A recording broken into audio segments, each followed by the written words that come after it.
La fe de Job que permaneció cuando todo se cayó. La fe de Job hacia Dios no comenzó en la tragedia. Comenzó cuando todo en su vida estaba en perfecto orden. Antes de que llegaran las sombras, antes de que el mundo se estremeciera a su alrededor, ya en su interior existía un corazón completamente entregado al Señor. Su fe no nació del dolor. Su fe nació del reconocimiento profundo de quién era Dios, incluso cuando Job lo tenía todo. Job era un hombre íntegro, recto, temeroso de Dios y apartado del mal. Rodeado de riqueza, rodeado de hijos, rodeado de bienestar, pero aún así, él no puso su confianza en nada de lo material. Su seguridad nunca estuvo en sus posesiones, sino en la fidelidad eterna del Creador. Muchos creen que la fe solo se expresa cuando la vida se quiebra. Pero Job demostraba cada día que la verdadera fe empieza cuando reconocemos que dependemos de Dios, incluso en los días buenos. Cada mañana, antes de que el sol iluminara sus tierras, él levantaba oraciones por sus hijos, por su casa, por su alma. No esperaba que llegara una crisis para acercarse al Señor. Vivía conectado con Dios desde la plenitud. Este hombre sabía algo que pocos comprenden. La abundancia puede ser una prueba más peligrosa que la escasez. Porque cuando todo va bien, el corazón se relaja. Cuando todo funciona, la oración se vuelve más corta, el sacrificio más liviano, la dependencia menos urgente. Pero no en Job. Él vivía consciente de que toda bendición provenía de una sola fuente, del Dios que da y del Dios que sostiene. Su fe, en esos días de tranquilidad, era genuina, sólida, constante. No había orgullo, no había soberbia, no había falsa autosuficiencia. Job entendía que la vida es frágil, y por eso no construyó su confianza sobre sus riquezas, sino sobre el Señor de los cielos. Cada acto suyo, cada decisión, cada palabra, mostraba una humildad profunda, la misma humildad que luego sostendría su alma en las tormentas más oscuras. La fe de Job, desde el principio, no era una fe prestada, ni una fe superficial.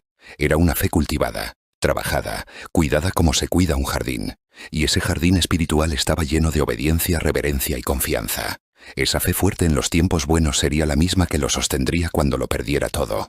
Porque la verdadera fe no nace del dolor, sino que se revela en él. La fe de Job ya existía antes de la prueba. Y esa fe era real, profunda y firme. Cuando todo se cae, la fe se revela. La fe de Job hacia Dios alcanzó su expresión más intensa, no cuando estaba rodeado de bendiciones, sino cuando fue despojado de todo. En un solo día perdió a sus hijos, a sus siervos, sus riquezas y su estabilidad. Un día que hubiera quebrado a cualquier ser humano. Un día capaz de destruir la esperanza de cualquiera. Pero Job tenía algo que no podía ser destruido: su fe profunda y sincera. Mientras el dolor atravesaba su alma como una espada, mientras su corazón se rompía en 1000 pedazos, Job hizo lo inesperado. Cayó al suelo y adoró. Adoró cuando todo lo que amaba había desaparecido.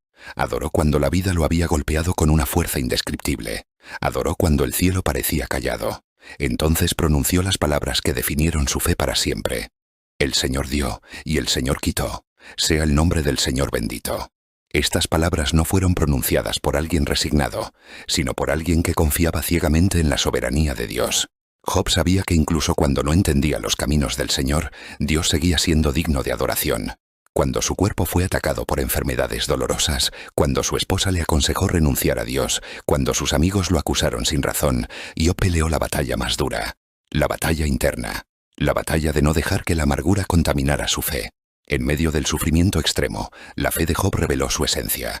No era una fe condicional, no era una fe comprada por bendiciones, no era una fe que dependía de un resultado favorable. Era una fe que se sostenía en la certeza de que Dios es Dios, aun cuando la vida es inexplicable.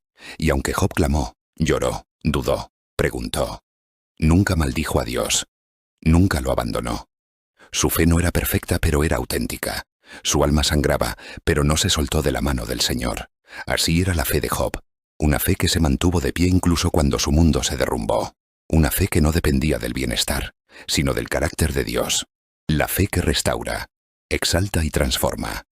La historia de Job no termina en el dolor, porque la fe verdadera nunca deja estéril al corazón que confía. Después de su prueba, después de haber llegado al límite de su resistencia, Job tuvo un encuentro con Dios. Un encuentro que transformó su visión para siempre. Cuando Dios le habló desde el torbellino, Job comprendió una verdad eterna, que los caminos del Señor están por encima del entendimiento humano, que incluso cuando no vemos el propósito, Dios sigue teniendo control absoluto. Y Job con humildad profunda respondió: de oídas te había oído, mas ahora mis ojos te ven. La fe de Job se elevó a un nivel que solo se alcanza cuando caminamos a través del fuego y seguimos confiando. Una fe que no solo sobrevive, sino que renace más fuerte, más pura y más real. Entonces Dios restauró su vida, no porque Job lo exigiera, no porque Job lo mereciera, sino porque Dios honra la fe, la perseverancia y la integridad. Él recibió el doble de lo que había perdido. Dios bendijo su futuro más que su pasado. Le devolvió alegría, familia, propósito y honor. Porque así es la fe de Job, una fe que se mantiene fiel en la prosperidad, una fe que resiste en el sufrimiento, una fe que florece en la restauración, una fe que demuestra que Dios nunca te abandona en a quienes le permanecen firmes. La fe de Job es el recordatorio eterno de que, aunque la vida cambie, aunque los tiempos sean difíciles, aunque el dolor toque nuestra puerta, Dios sigue siendo fiel. Y si tú permaneces fiel también, aunque atravieses tormentas, aunque pases por el valle oscuro, aunque no entiendas lo que estás viviendo, Dios te levantará, Dios te sostendrá, Dios te restaurará. Porque la fe que Job tuvo, también puede vivir en ti.